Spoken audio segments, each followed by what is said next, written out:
the girl that came out to say that she was raped. Now, throughout yesterday, with every chance that I got, I make sure I called the girl to know how she's doing, to check up on her. Now, the previous day, I was on the phone with her and the Ogun State PRO. After speaking with her, the Ogun State PRO said, okay, very dark man, for us to start investigation, as you know, she will need to go to the nearest police station. I will arrange policemen for her to talk to her, and so that she can give them statements, then we can start investigating immediately, so that the person will grape her, will go far. We go make sure, say, we arrest the person. So after that, hung up, and I started talking to the girl. Now, I spoke to this girl yesterday. The last time we spoke was around 12:17 a.m. and we spoke about a lot of things, right? Before I start, I'm very happy with the way Nigerians handled the matter. For the very first time, I saw social media and I was wowed. Everybody dropped sentiment, especially the women. They all dropped sentiment. I went on TikTok, I went on Instagram, I went on Facebook. The women are saying the same thing. That, madam, your story does not add up. How come you go talk, say you drink sniper? And after you drink sniper, you still go hospital. You said, no. The women were all saying the same thing. This story does not add up. No sentiment. Everybody was only facts. Facts.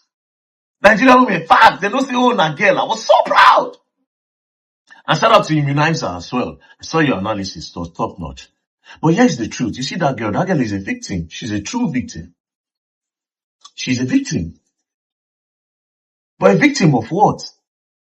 Is she a victim of a rapist or a victim of self-torture or self-inflicted pain? But whichever way, that girl is a victim and she needs help. And I'd like to beg Nigerians, I beg, I want to stop to the basher, because this matter is very, very deep. It is really, really deep. Now let's go to the first video that she made. Then you will understand how rare this case is. And I'd like to say this case is peculiar and very rare. It's even the first of its kind. For the very first time, somebody came out to say that she was raped. Usually, when they come and say they grape, when woman say they grape she go point hand.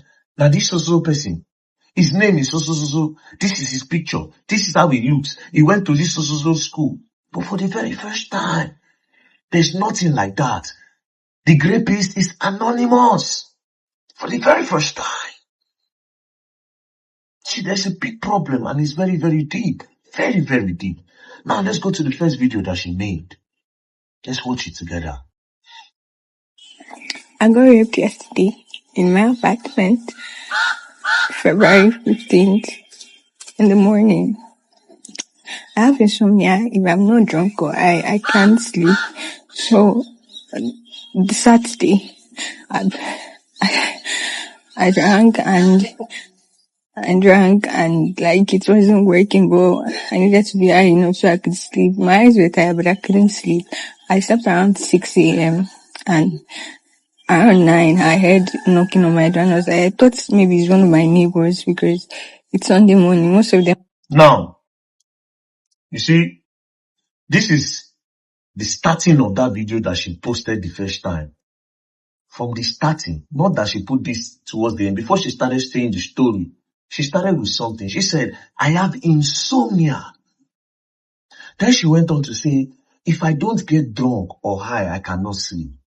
Then she went on to say, on that day that it happened, at around 6 a.m., she could not sleep. Then she took alcohol. But she needed to be high enough to sleep. You see, this is a problem, and a very, very big problem. Insomnia on its own is a very big problem, and it's very, very dangerous to the human body and to your mentals, to your health. Insomnia alone, let alone drinking and getting high. You see, that's 3 problems. So that's why I say, is she a victim of a rapist, or is she a victim of self-inflicted pain or self-torture? Now, let's look at insomnia. Or you can ask, doctor, what is insomnia? Insomnia is when you cannot sleep, and the body needs sleep to function well. Insomnia is when you cannot sleep. Now, what is the negative effect of insomnia? I'll go straight to the key negative effect of insomnia. And it says, physical health risks. Increased risk in high blood pressure, heart disease, diabetes, obesity, and weakened immune system.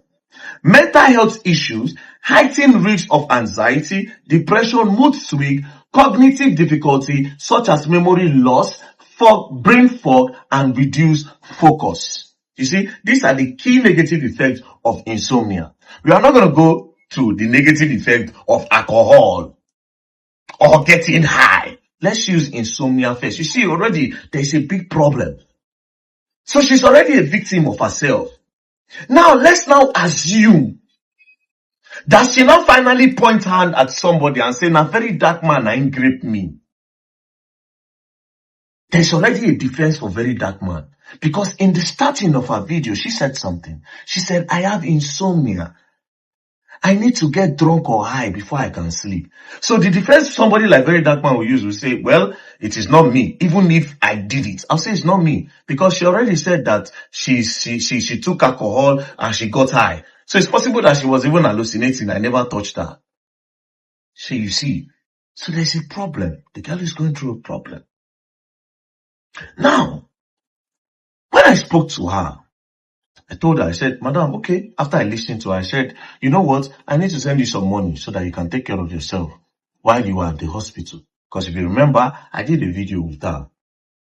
I made a video call with her when I asked her a question. I said, "Doctor's report." Then she said, "Oh, that the nurse told her to sit on hot water and blah, blah, blah." Now, and I texted her. And I sent her money.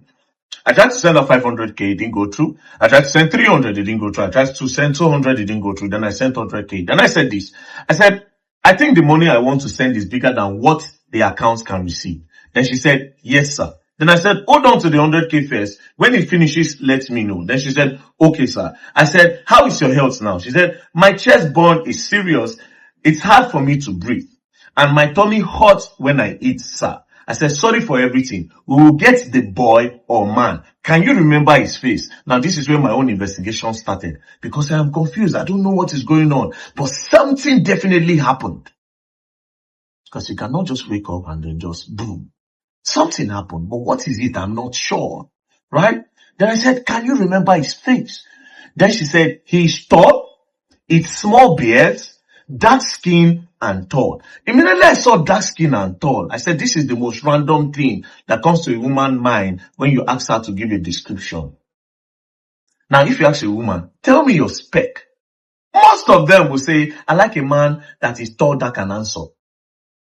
So you see, dark skin and tall was a very random thing for her to say in my own book.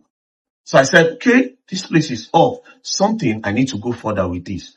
Then I said, okay, the most important thing now is to make sure you are safe and to make sure you are okay health-wise. You said something about you sitting down on a bucket of hot water to get the blade out of you.